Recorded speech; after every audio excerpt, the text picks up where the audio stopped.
Hi, my name's Vicky Silverthorne and I'm a professional organiser, and today I'm going to talk about why it isn't great to over-organise.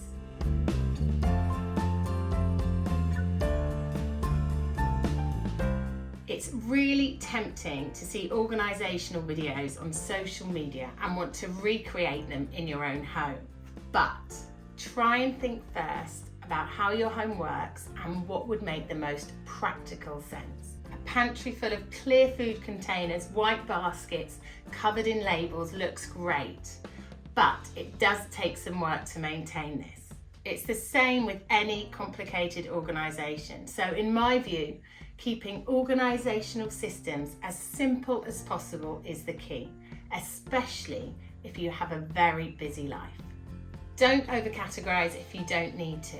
Keep your categories simple and keep your organisation simple. Think about how many steps it takes to get something done. There should be as few steps as possible in order to achieve your organisational goals, especially if you're someone who struggles with this in the first place. For me, it's all about limiting the amount of things that come into my home and ensuring everything I have, all of my belongings, have a place to live. So before you try and recreate what you see, just have a think about if it's going to work for you, if it's going to be practical for you, and the way you live and the way your home runs.